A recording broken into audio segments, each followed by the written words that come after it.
Hello students, welcome to this course on BMG 31105 Employment Law and Industrial Relations.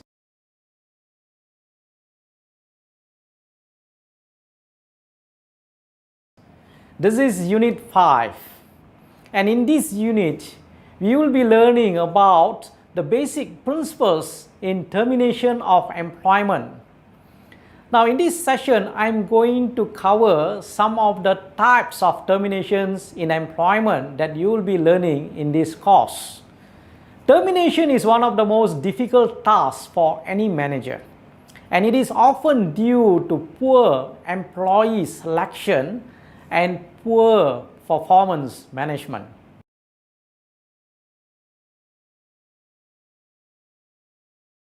In termination, there are two types.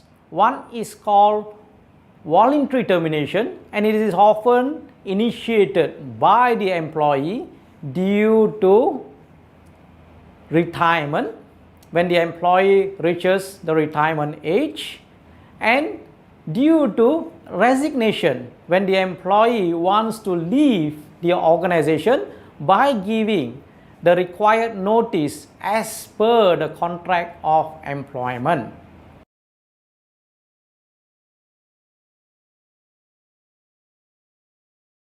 If the contract of employment have no mention about the notice period, then the minimum as provided by the Employment Act will apply. That is, 4 weeks notice for employee who serve less than 2 years, 6 weeks notice for employee who have served 2 to 5 years, and 8 weeks notice for employee who have served more than 5 years.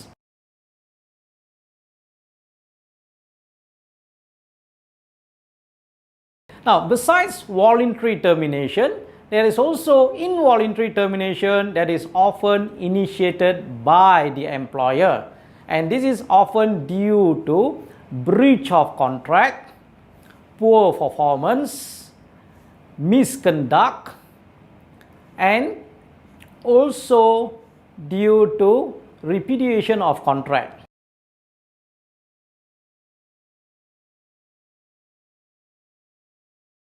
For more information, you can watch the following video that will appear in a short while. Thank you.